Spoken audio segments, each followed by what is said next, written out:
क्या आपने कभी सोचा है कि जो चीज़ कल बीत चुकी है, वो आज भी आपके दिमाग में जिंदा कैसे है? कोई पुरानी कड़वी याद आपको आज भी गुस्सा दिला देती है और कोई पुरानी अच्छी याद आपके चेहरे पर आज भी मुस्कान ले आती है। आखिर ये याददाश्त मेमोरी काम कैसे करती है, इस वीडियो में हम ये जानेंगे।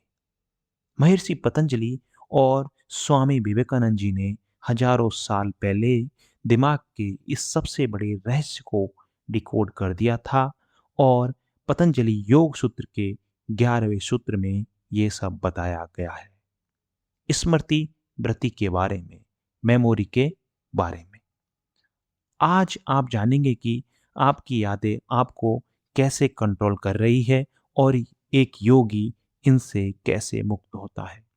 चलिए सबसे पहले महर्षि पतंजलि के उस सूत्र को देखते हैं जो स्मृति को परिभाषित करता है।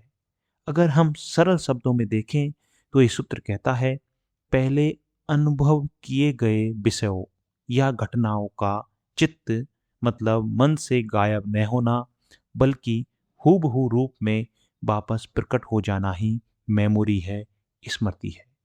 चलिए हम और समझने की कोशिश करते हैं। पतंजलि यहाँ एक बहुत बड़े मनोवैज्ञानिक सच बता रहे हैं। हमारा चित्त मतलब माइंड एक कंप्यूटर की हार्ड ड्राइव की तरह है। आप दिन भर में जो भी कुछ देखते हैं, सुनते हैं, महसूस करते हैं, मतलब आपकी इंद्रियों के द्वारा आप जो भी फील करते हैं, वो चित्त पर एक संस्कार इम्प्रेशन छोड़ जाता है। जब वो अनुभव बीत जाता है तब भी पूरी तरह नष्ट नहीं होता।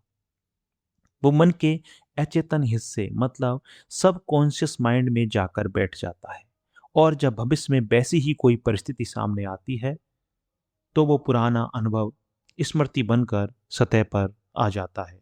यानी स्मृति बीते हुए कल की वो परछाई है जो हमारे आज को प्रभावित करती है, आज को इम्पैक्ट करती है।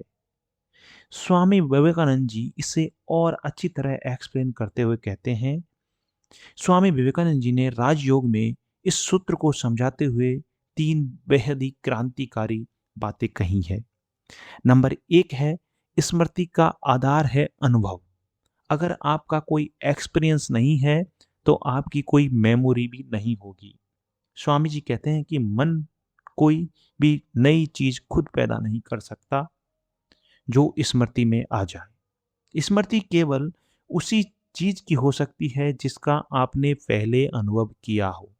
मतलब मेमोरी होने के लिए आपको अनुभव करना जरूरी है। बाकी 4 वृत्तियां जैसे प्रमाण, विपर्य, विकल्प, निद्रा मिलकर जो अनुभव बनाती है, स्मृति मेमोरी उसी का रिकॉर्ड है। दूसरी बात बताते हैं स्वामी विवेकानंद जी, यादें हमें गुलाम कैसे बनाती है। विवेकानंद जी समझाते हैं कि हम अपनी पुरानी कड़वी यादों या असफलताओं को बार बार याद करके दुखी होते रहते हैं। यह मेमोरी वृत्ति ही है जो हमें भूतकाल पास्ट में बांध कर रखती है और हमें आज में प्रेजेंट में जीने नहीं देती। तीसरे कॉन्सेप्ट की जब विवेकानंद जी बात करते हैं तो वो कहते हैं योगी और स्मृति, the Yogi perception perspective. Swami ji के अनुसार एक आम इंसान अपनी यादों का गुलाम होता है, लेकिन एक योगी अपनी मेमोरी का मालिक होता है, अपनी यादों का मालिक होता है। योगी बुरी यादों के संस्कारों को ध्यान और विवेक के जरिए मिटा देता है। जब चित्त की सभी वृत्तियां शांत हो जाती है तो मेमोरी मतलब स्मृति भी शांत हो जाती है और इसी अवस्था को योग में स्वरूप में स्थित होना या समाधि की शुरुआत कहा जाता है। तो दोस्तों, पतंजलि के अनुसार मन की 5 वृत्तियां प्रमाण, विपर्य, विकल्प, निद्रा और स्मृति अब पूरी हो चुकी है। यही वो 5 लहरें हैं जो आपके मन के तालाब को हमेशा अशांत रखती है। यदि आप इन लहरों को शांत करना सीख गए तो आप अपने मन के राजा बन जाएंगे। आपको विवेकानंद जी का यह विचार कैसा लगा, कमेंट करके जरूर बताइए और हमारी इस योग सूत्र की सीरीज का अगला वीडियो देखना ना भूले। जहां हम जानेंगे कि इन वृत्तियों को रोकने का प्रैक्टिकल तरीका क्या है। और अगर आपको वीडियो अच्छा लगा है तो वीडियो को लाइक कीजिए और दोस्तों के साथ शेयर कीजिए और चैनल को सब्सक्राइब कीजिए। बहुत बहुत धन्यवाद।